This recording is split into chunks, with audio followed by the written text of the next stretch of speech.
Hello everyone, welcome to my channel education is must.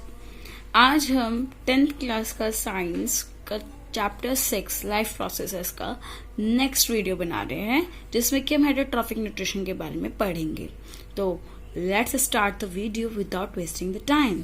तो heterotrophic nutrition guys क्या होता है, मैंने आपको ये पहले भी आपको बताया है प्रीवियस वीडियो में कि heterotrophic nutrition, hetero means different, hetero means different, trophic means nutrition, ऐसे न्यूट्रिशन जिसमें ऑर्गेनिज्म अपने न्यूट्रिशन के लिए किसी दूसरे ऑर्गेनिज्म पे डिपेंड करता है, वो अपना खाना खुद नहीं बनाता है, ऐसे न्यूट्रिशन को बोलते हैं हेटरोट्रॉफिक न्यूट्रिशन। और जो ऑर्गेनिज्म होते हैं उन्हें कहते हैं heterotrophs.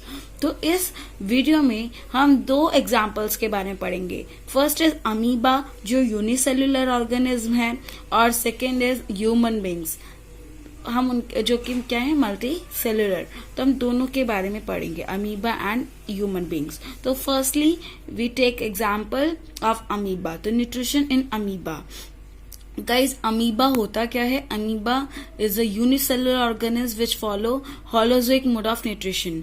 Holozoic mode of nutrition मैंने आपको बताया है कि holozoic mode of nutrition, holozoic में क्या होता है? पूरा असिमिलेशन होता है, means ingestion, digestion plus excretion, जिसमें पूरा का पूरा इंजेशन, डाइजेशन और असिमिलेशन हो। मीन्स खाना पच भी रहा है, और जो खाना पच रहा है उसके बाद डाइजेस्ट होने के बाद जो उसका जूस है वो अपना बॉडी में ग्रोथ के लिए वो यूज कर रहे हैं, एनर्जी के लिए यूज कर रहे हैं। तो this is known as holozoic mode of nutrition, जिसमें पूरा असिमिलेशन का काम हो रहा है। ठीक है, तो अमीबा एक ऐसा यूनिसेलुलर ऑर्गेनिज्म है जिसमें क्या होता है? होलोजोइक मोड ऑफ न्यूट्रिशन होता है। तो holozoic is an example of heterotrophic nutrition. तो the cell membrane of amoeba keeps on protruding into pseudopodia. आप जैसा कि देख सकते हैं अमीबा का स्ट्रक्चर है, इसमें जो वॉल है ये क्या है? प्रोट्रूड्स कर रही है, मीन्स बाहर की तरफ इंडल्ज हो रही है, आउटडल्ज हो रही है, इसको बोलते हैं pseudopodia. This is known as pseudopodia. These are also known as false feet. Pseudopodia को हम फॉल्स फीट भी कहते हैं। For example this is a food particle. तो ये स्यूडोपोडिया क्या करेगा? ये अपनी शेप चेंज करेगा इस टाइप से, और ये बहुत पास में आ जाएगा, फूड पार्टिकल इसके अंदर आ जाएगा, और अंदर आने के बाद ये क्या करेगा? इसको डाइजेस्ट करेगा, इसका जो भी जूस मटेरियल है उसे वो स्टोर करेगा अपने फंक्शन के लिए, अपने एनर्जी के लिए, बाकी दूसरे कामों के लिए उसे एब्जॉर्ब कर लेगा, और बाद में दोबारा से इस फूड पार्टिकल को ये क्या करेगा? वापस से अपने स्यूडोपोडिया का शेप चेंज करेगा। शेप चेंज करने के बाद इस फूड पार्टिकल का जो वेस्ट मटेरियल से बाहर छोड़ देगा, और वापस से जैसे पहले था वैसे ही बन जाएगा। तो यही मैंने आपको यहाँ पे भी इसको लिखा भी है। Amoeba surrounds a food particle with pseudopodia and makes a food vacuole. Food vacuole बनाएगा। Food vacuoles contain food particles and water. Digestive enzymes are secreted in the food vacuole and digestion takes place. After that, digestive food is absorbed from the food vacuole. Finally, the food vacuole moves near the cell membrane and undigested food is expelled out. तो undigested food भी इसी pseudopodia के through expelled out हो जाता है, बाहर निकल जाता है, excrete कर दिया जाता है। तो this is the whole process of nutrition in amoeba. तो मैं आई होप ये आपको क्लियर हुआ होगा। अब हम नेक्स्ट टॉपिक पे आते हैं, nutrition in human beings. Nutrition in human beings, yes. तो digestive system is composed of alimentary canal and some glands. Alimentary canal guys, alimentary canal क्या होता है? Alimentary canal means there are some organism जिसमें एक ही पोर होता है, जो injection भी वहीं से होता है और एक्सक्रीशन भी वहीं से होता है। मीन्स वो ऑर्गेनिज्म खाना भी वहीं से खाते हैं, और उनका जो वेस्ट मटेरियल है वो एक्सक्रीट आउट भी उसी पोर से होता है। लेकिन हमारे में क्या होता है? एलिमेंट्री कैनाल होता है, मीन्स हम खाना खाते हैं माउथ से, और एक्सक्रीशन कहां से होता है? एनस से। तो there are two openings, there are two different openings. This is end from the mouth, starting from the mouth, mouth से लेकर के जहां जहां खाना जा रहा है, स्टमक, स्टमक से स्मॉल इंटेस्टाइन, लार्ज इंटेस्टाइन, ये पूरा प्रोसेस ही यहाँ तक एंड होता है एनस पर। तो from the mouth to the anus, ये पूरा जो ट्यूबुलर लाइक स्ट्रक्चर है, tube like structure, this is known as alimentary canal. Because canal आपको पता है कैनाल क्या होता है? This is the path, this is the tube like structure. Alimentary canal जहाँ पे डाइजेशन भी हो रहा है, इंजेशन भी हो रहा है और एक्सक्रीशन भी हो रहा है। तो right from the mouth to the anus, this whole tubular like structure is known as alimentary canal. तो एलिमेंट्री कैनाल गाइस मैं आपको बहुत सिंपल तरीके से पढ़ा रही हूँ, तो ताकि आपको बहुत अच्छे से याद हो सके। तो पहले मैं आपको ये स्ट्रक्चर बता देती हूँ। This is mouth, this is tongue, ये बकल कैविटी है। माउथ का हम बकल कैविटी भी बोलते हैं। ये ऑइसोफेगस है, फूड पाइप भी बोलते हैं हम इसे।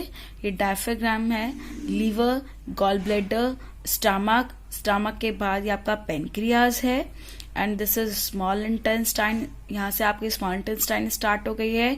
आपका लार्ज इंटेस्टाइन है, this is rectum and this is anus.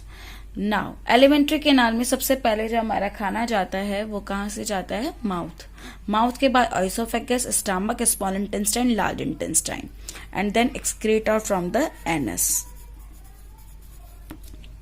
Okay, ये आपको पूरा याद होना चाहिए। ये बहुत इजी है, बहुत सिंपल है, आपको बस लर्न करना है। माउथ समझना है, समझ जाएंगे तो आपको लर्न भी इजीली हो जाएगा। There is no problem. Mouth के बाद oesophagus, stomach, small intestine and large intestine. और एसोसिएटेड ग्लैंड्स कौन कौन से हमारे? सलिवरी ग्लैंड्स, लीवर और pancreas. Now start the process of digestion. The process of digestion starts from the mouth. इससे पहले मैं आपको ये बता देना चाहती हूँ कि हमारा जो डाइजेशन होता है, हमने पढ़ा था हमारी फर्स्ट वीडियो में कि हमारा जो डाइजेशन होता है वो 3 चीजों का होता है, that is carbohydrate, protein and fat. Carbohydrate glucose में टूटता है। After digestion it will convert into glucose. Protein amino acids बनाते हैं, ये भी मैंने आपको बताया है। आप इसको देखने के लिए, समझने के लिए मेरी फर्स्ट वीडियो देख सकते हैं इस चैप्टर की। फैट के लिए फैटी एसिड्स एंड ग्लिसरॉल।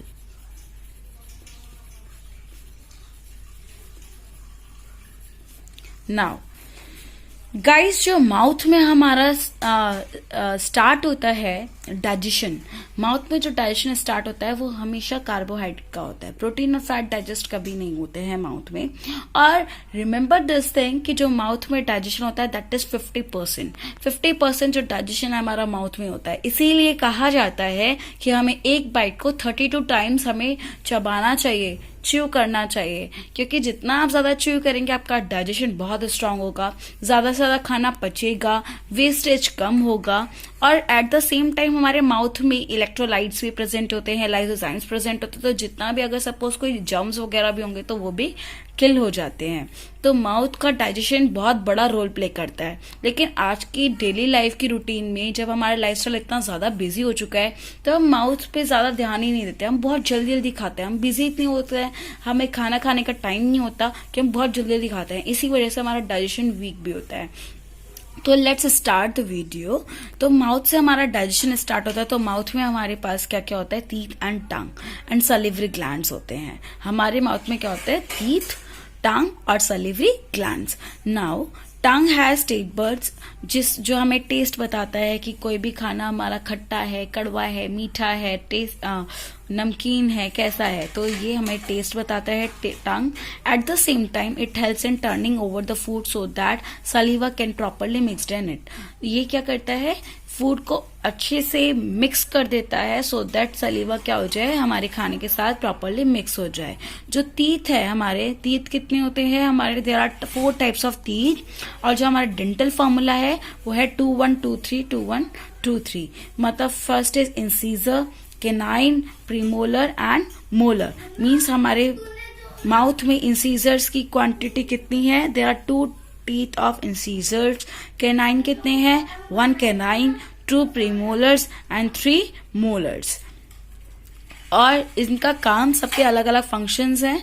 जैसे मोलर और प्रीमोलर, कैनाइन का टीयरिंग फंक्शन होता है, प्रीमोलर का च्यूइंग फंक्शन होता है। तो इन सबके फंक्शंस डिफरेंट है। तो teeth help in breaking down the food into smaller particles so that swallowing of food, swallowing means निगलना, फूड बिकम्स इजियर। टीथ क्या करते हैं? हमारे फूड को स्मॉलर पार्टिकल्स में तोड़ देते हैं, जिससे कि खाने को चबाना, खाने को निगलना इजी हो जाता है और सलाइवा अपना काम प्रॉपरली कर पाता है।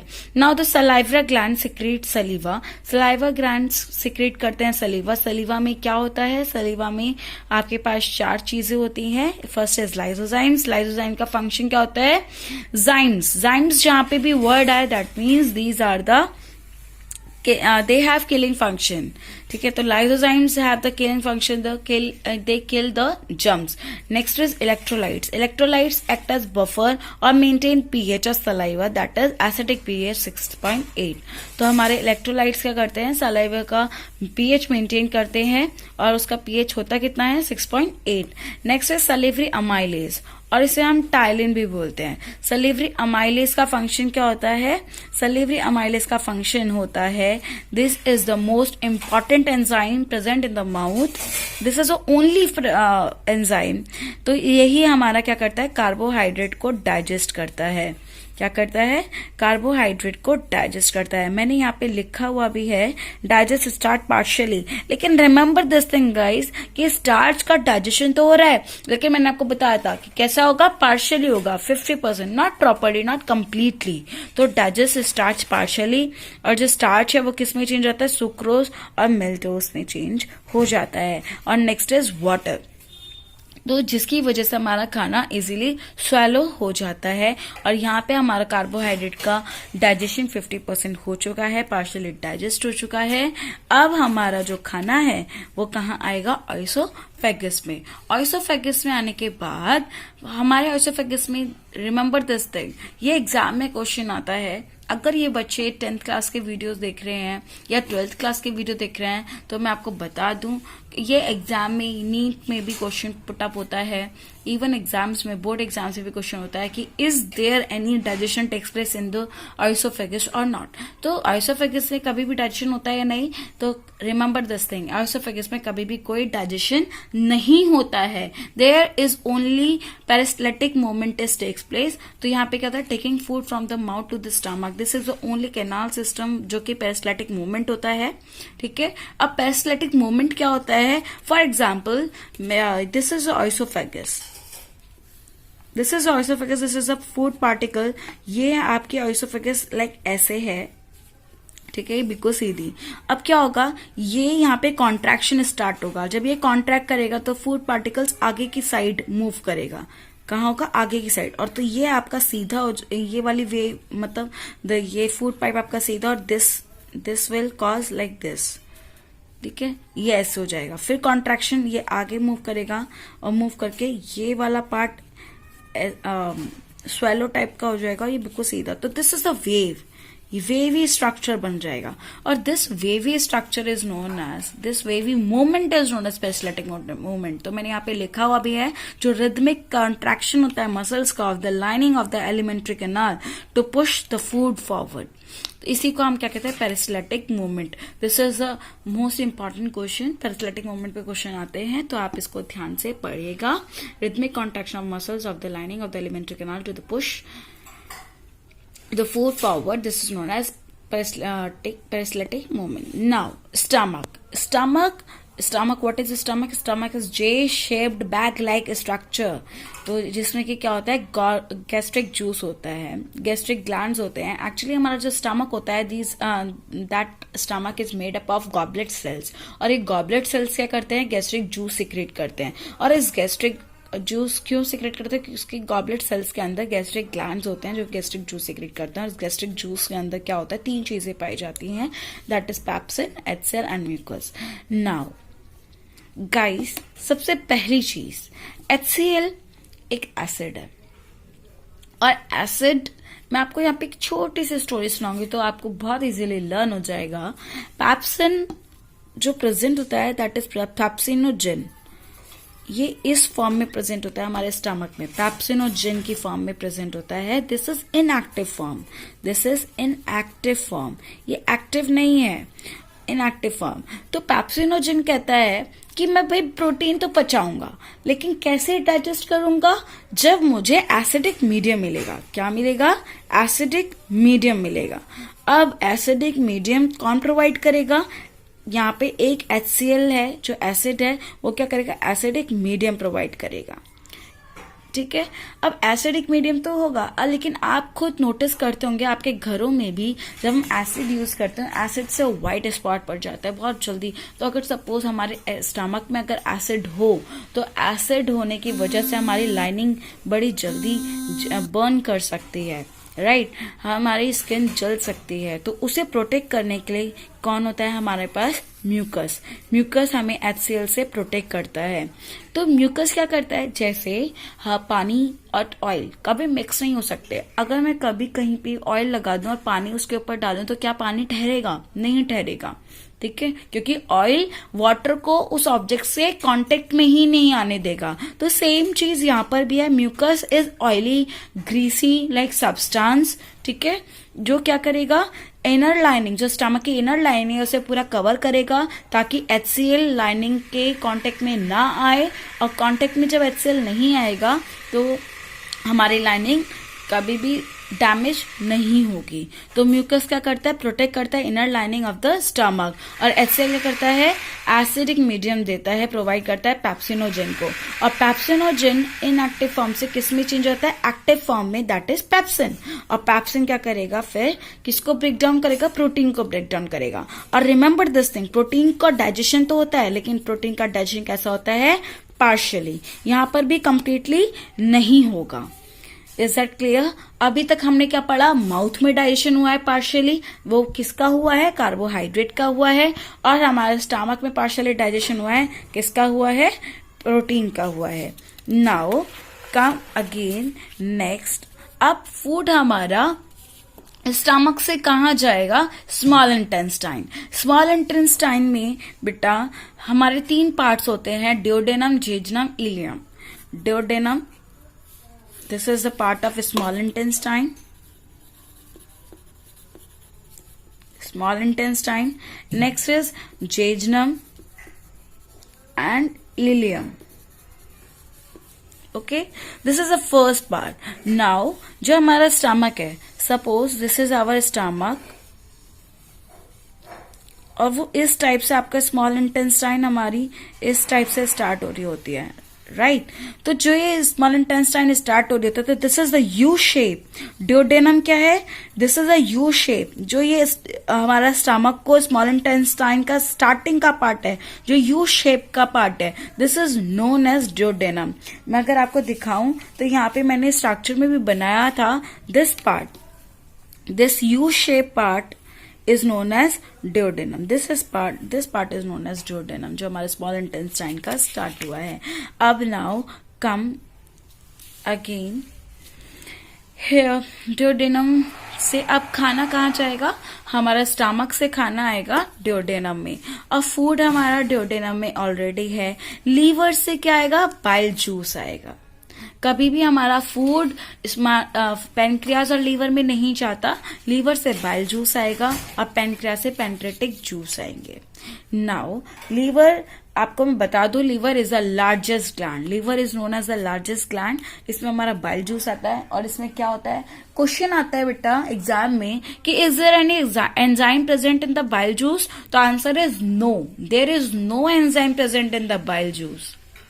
अगर आप ये बोलेंगे कि मैम यदि आप मुझे एक बात बताइए कि जब इसमें कोई बाइल जूस में एंजाइम होता ही नहीं है तो फिर इसका फंक्शन क्या है, इसकी इंपॉर्टेंस क्या है, तो इसका फंक्शन क्या है बेटा, बाइल जूस में 2 चीजें प्रेजेंट होती है, that is bile pigment and bile salt. Bile pigment कितने टाइप के होते हैं, 2 टाइप के, बिलीवर्डिन एंड बिलीरुबिन।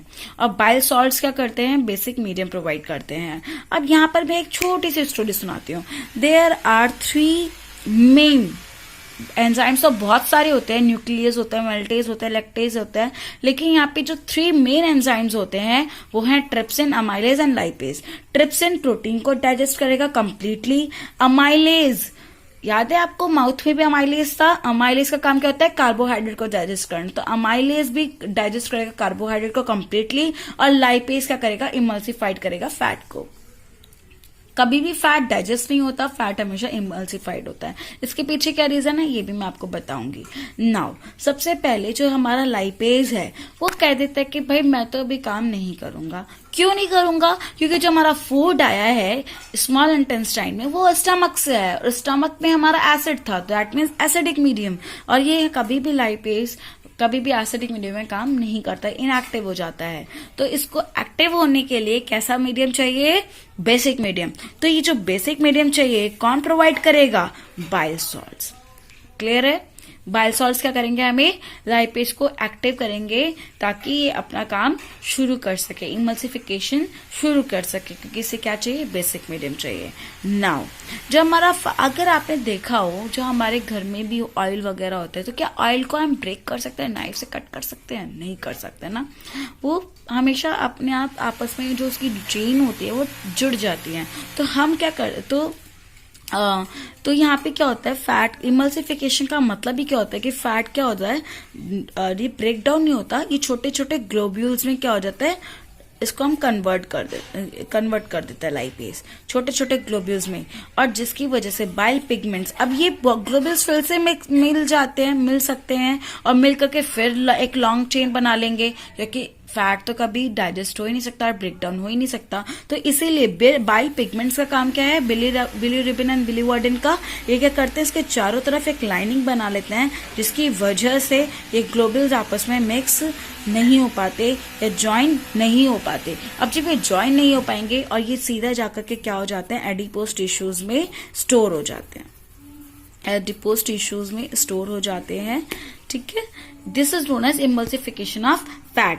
और ये जो ग्लोब्यूल्स हैं ये किस चीज के होंगे? फैटी एसिड्स एंड ग्लिसरॉल के। और उसके बाद जो हमारा ट्रिप्सिन और अमाइलेज है ये कैसे एक्टिव होते हैं? हमारा जो इंटेस्टाइन में फूड है, इंटेस्टाइन भी अपना एक इंटेस्टाइनल जूस सीक्रेट करता है, जिससे इसमें एक एंजाइम होता है एंट्रोकाइनेज, उसकी वजह से हमारा जो ट्रिप्सिन और अमाइलेज एक्टिव हो जाते हैं, और ट्रिप्सिन प्रोटीन को कम्प्लीटली डाइजेस्ट करता है और अमाइलेज कार्बोहाइड्रेट को कम्प्लीटली डाइजेस्ट करता है। तो सो गाइस अब आपको समझ में आ चुका होगा कि स्मॉल इंटेस्टाइन में कंप्लीट डाइजेशन होता है। तो स्मॉल इंटेस्टाइन में कंप्लीट डाइजेशन कैसे होता है? पैनक्रियास से पैनक्रेटिक जूस आता है, ट्रिप्सिन, अमाइलेज एंड लाइपेज, और लीवर से बाइल जूस आता है, बाइल पिगमेंट्स जिसमें कि बिलिरुबिन, बिलिवर्डिन होते हैं, बाइल सॉल्ट्स होते हैं जो कि बेसिक मीडियम देता है, और ट्रिप्सिन प्रोटीन को कम्प्लीटली डाइजेस्ट करता है, अमाइलेज कार्बोहाइड्रेट को कम्प्लीटली डाइजेस्ट करता है, और लाइपेज इमल्सिफाई करता है फैट का। और ड्यूडेनम जो स्मॉल इंटेस्टाइन का ही यू शेप का पार्ट है, उसमें क्या होता है, इसमें इंटेस्टाइनल जूस सीक्रेट होता है जो कि इन ट्रिप्सिन और अमाइलेज को एक्टिवेट करता है। तो here the complete digestion takes place. Now carbohydrate glucose में टूट चुका है, ग्लूकोज बन चुका है, प्रोटीन से अमीनो एसिड्स बन चुके हैं, फैट से फैटी एसिड्स एंड ग्लिसरॉल बन चुका है। अब no digestion takes place in the jejunum. Jejunum में कोई भी, मैंने आपको बताया था कि स्मॉल इंटेस्टाइन में duodenum, jejunum and ileum 3 parts होते हैं, तो जेजनम में कोई भी डाइजेशन टेक्स प्लेस नहीं होता है। अब the inner wall in the ilium, जो इलियम की जो इनर वॉल्स है वो प्रोजेक्टेड होते हैं into numerous finger like structures called villi. Means अगर ये हमारी लाइनिंग है स्मॉल इंटेस्टाइन की, मींस इलियम की, तो ये क्या होता है, हमारी इस टाइप से ना होकर के कैसी होती हैं, प्रोजेक्शंस, लाइक प्रोजेक्शंस होने की वजह से क्या होता है, क्यों होते हैं फिंगर लाइक प्रोजेक्शंस? ताकि यहाँ पर विलाई का काम ही क्या है, एब्जॉर्प्शन का। जितना भी हमारा जूस, जो हमारा डाइजेशन होने के बाद जो डाइजेस्टिव जूस है वो एब्जॉर्ब करने का, एब्जॉर्प्शन, और इस एब्जॉर्प्शन को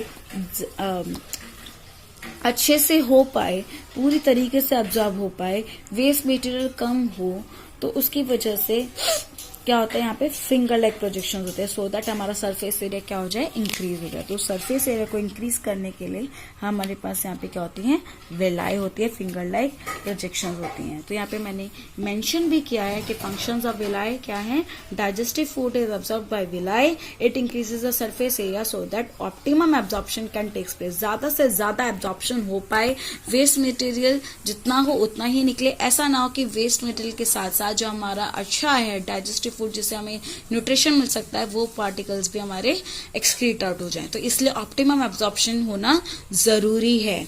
और सरफेस एरिया कैसे इंक्रीज होगा, अब जैसा कि मैंने आपको बताया कि जैसे ये लाइनिंग है, सपोज अगर मेरा एब्जॉर्प्शन होगा तो एब्जॉर्प्शन सिर्फ इस सरफेस पे होगा, राइट अगर ये वाला सरफेस अगर मैं इतना पोर्शन लूं तो इस पोर्शन में सिर्फ इतने ही पार्ट में आपका एब्जॉर्प्शन होगा। लेकिन अगर यही पोर्शन, ये लाइनिंग अगर मैं इस तरीके से प्रोट्रूड कर दूं तो आप देख सकते हैं कि यहाँ पे मेरा सरफेस एरिया बढ़ गया, जो सिर्फ इतने में हो रहा था एब्जॉर्प्शन करने के लिए। अब ये लाइनिंग यहाँ पर भी है, यहाँ भी है, यहाँ पे भी एब्जॉर्प्शन होगा, यहाँ भी एब्जॉर्प्शन होगा, जिसकी वजह से ज्यादा से ज्यादा एब्जॉर्प्शन हो पाए। इसीलिए यहाँ पे विलाय होती है। विलाय के बाद अब हमारा जो फूड है वो कहाँ जाएगा, लार्ज इंटेस्टाइन में जाएगा। लार्ज इंटेस्टाइन में आपको बता दूं कि स्मॉल इंटेस्टाइन का नाम स्मॉल होता है लेकिन इट इज 6.5 मीटर। जो स्मॉल इंटेस्टाइन होती है it is 6.5 metres, 6.5 metres to 7.5 metres. किसी वेरी भी कर सकती हैं, तो ये सबसे बड़ी होती हैं, लेकिन इनका जो सरफेस एरिया होता है वो कम होता है। इसीलिए लार्ज इंटेस्टाइन जबकि 1.5 मीटर लॉन्ग होती है, इसलिए हम उन्हें, लेकिन उन्हें फिर भी हम लार्ज बोलते हैं। तो देयर इज अ रीजन कि लार्ज इंटेस्टाइन छोटी होने के बाद भी हम उन्हें लार्ज बोलते हैं, और स्मॉल इंटेस्टाइन जबकि बड़ी होती है लेंथ वाइज फिर भी हम उन्हें स्मॉल इंटेस्टाइन कहते हैं। क्यों? क्योंकि लार्ज इंटेस्टाइन ज्यादा सरफेस एरिया ऑक्यूपाई करती है, जबकि स्मॉल इंटेस्टाइन कम एरिया ऑक्यूपाई करती हैं। तो लार्ज इंटेस्टाइन में क्या होता है, लार्ज इंटेस्टाइन में वाटर और सॉल्ट का एब्जॉर्प्शन होता है, ठीक है, मिनरल्स का एब्जॉर्प्शन होता है, ताकि जो हमारा मिनरल्स है, सॉल्ट है, वाटर है, ये प्रॉपर अमाउंट पे हमारे ब्लड को मिल सके और ब्लड का जो पीएच लेवल है उसे रेगुलेट कर सके। तो water and salt are absorb by the large intestine and digestive food goes to the rectum. Rectum में जाएगा, from where it is expelled out through anus and the process is called egestion, और इसी को बोलते हैं egestion. तो guys हमने पांचों चीजें पढ़ी, ingestion, digestion, ingestion, digestion, excretion, ये सारी चीजें हमने पढ़ी हैं। तो आई होप कि वीडियो आपको बहुत ज्यादा वैल्यूएबल लगा होगा, बहुत इंफॉर्मेटिव लगा होगा। तो कीप गोइंग गाइज, आप इसे लाइक करें, चैनल को सब्सक्राइब करें, एंड जैसा भी आपको ये वीडियो लगा है आप मुझे कमेंट करके जरूर बताएं, and hope for the best. Next video will come soon. Bye bye, take care, thank you so much.